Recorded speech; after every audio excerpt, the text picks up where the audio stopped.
Story time. I call this one the tickler. Now listen, put the kids to bed. This the grown part. You're forewarned. This one has an erotic component. If you gotta preach on Sunday, this ain't for you. I meet this girl on Black People Meet. I gotta stop using that website. I really do. I need to stop it. So, of course, you start off with basic communication, talking to her over the phone, and everything's going sweet, like it always does. We start FaceTiming or whatever, and she kept saying, you know what, you look like you give the best hugs, Tom. I just can't wait to hug you, Tom. You look like you give the best hugs. So we decided to hang out. You know what I'm saying? Nothing serious. Let's hook up. As soon as I see her, I give her a great big hug. One of them big bear hugs, right? I think I'll smell it super good, too, that day, too. I think I tried something new. As she's releasing from the hug, she, tickles me. And she's like, coochie, coochie, coochie. And she tickles me. Now, I don't like to be tickled. That's weird to me. And I sort of was a little bit, knocked off base with the whole tickling thing. I mean, I'm a grown man and she just tried to tickle me in public. I let it slide the first time, right? But she kept doing it. Like as we walked into the restaurant, I sort of opened the door for her so she could walk in, and she tickled me up under my arm while, was holding the door. And I was like, hey, hey, chill with that, sort of playing, but, chill with that.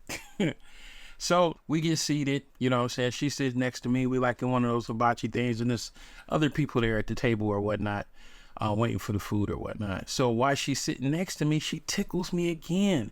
I'm like, I don't, this ain't my thing. You know what I'm saying? I don't like to be tickled. Even when I go and get my feet done and they start doing that part at the bottom of your feet, I be telling a little Chinese girl, I'm like, look, you about to get kicked in the throat. You need to chill. For real, for real. It's just not my thing. All right. So we sitting there, you know what I'm saying?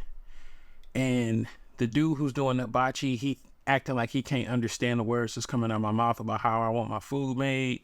The waiter, she's messing up my drink 3 times.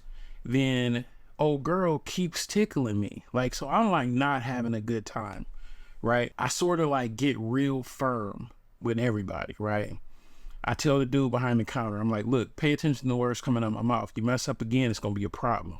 I turn to the waitress. I'm like, listen, woman, it is Crown Apple and Coke. It is not rocket science. Can you please make my drink correctly? I turn and look at old girl. I'm like, look, stop tickling me. That is not my thing. Do you understand? After I did that, her whole mood changed. I don't know what happened, but after I said that to her, she turned into my lifelong love interest, girlfriend, bae, whatever you want to call it. She was next to me, rubbing on my back, and you know what I'm saying? She went and got my drink correctly made, came back, I got your drink, babe, I got your drink, feeding me, just totally all the way in her feminine energy. It was like a light switch. She just, we chilling. We at the hibachi, dude, start plating up the food.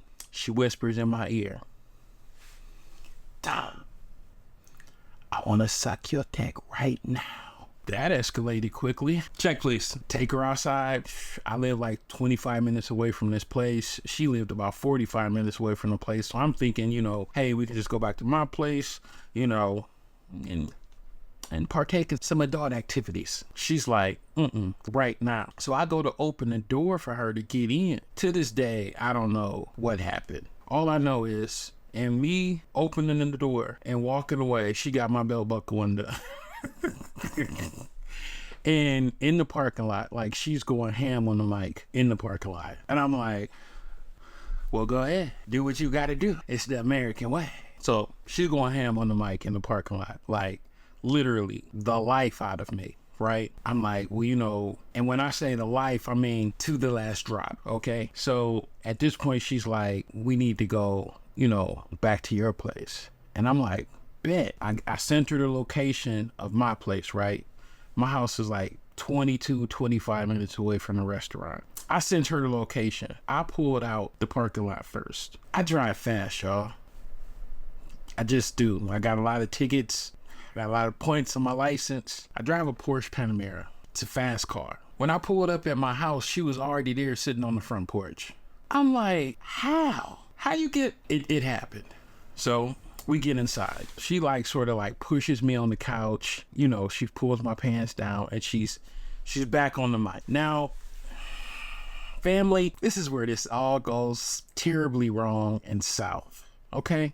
And I need y'all to stay with me on this, because I'm probably gonna say some things you don't agree with, but it's my truth. She's going ham on the mic, right? And she's like, "Oh, I'm about to push your butt." And I'm like,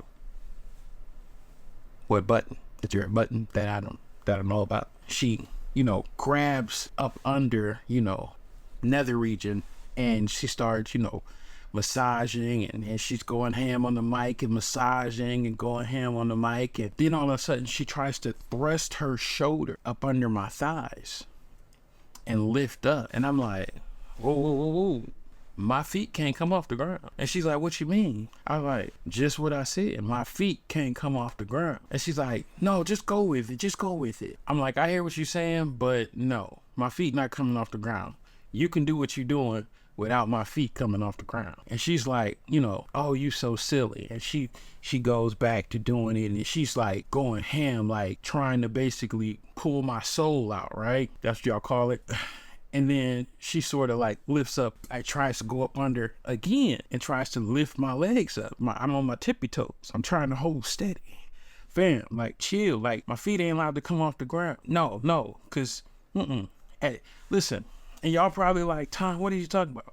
Look, if a dude's feet come off the ground while y'all giving him head, y'all no longer giving him head. He getting ate out. I ain't doing that. Call me old, call me whatever. I ain't doing that part. My feet stay on the ground. I'm like, she keeps trying like to lift me up.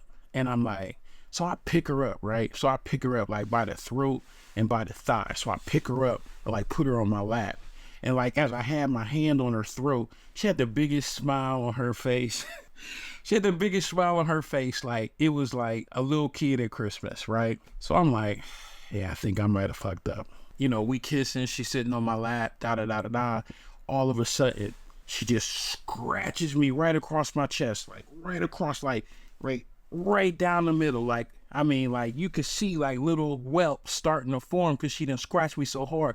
I'm like, "Bitch, what the fuck?" You know what I'm saying? I'm like, real life messed up at this point, right? I'm like, "What are you doing?" She's like, "Just get into it. Just get into it. Trust me. Just get into it." So she started kissing me on my neck, all stuff real fast, and, licking on my ear and all this stuff. Then she bites my neck, like, and I don't mean like, no, I mean, like bites my neck, and I push her back, and I'm like, "Dude, what is you doing?" And she's like, "Just get into it. Just get into it. Trust me. And she like sort of pushes me back and tries to get back on top of me. Then she scratches me again. So I just push her off me, and she's like, "I need you to get into this. I'm like, "Get into what you This is assault, ma'am. Ma'am, I have visible wounds now." This chick gets mad, she gets furious, she gets irritated, she's butt naked. She slides on her heels, that's all she had on, her heels, and walked out the front door, butt naked, got in her car, and drove off. I didn't see her again. No calls, no text. She left her clothes at my house, everything. She texted me, inboxed me maybe like a year later and was like, "Hey, I'm getting married. Are you available to be the wedding photographer?" And I'm like, that's highly inappropriate. And she's like, she responds, "What's going to be inappropriate is what I do to you in that bridal back room." I'm just like, "Tyra, you can't win." And for the longest time, I thought I was good luck Chuck, because every chick I started talking to after I talked to them, they ended up getting married. But then I look at the situation they got married into and still trying to circle back with me. It's just another day in the life of Tom's tragic, sad dating life. I'll see you in the next one.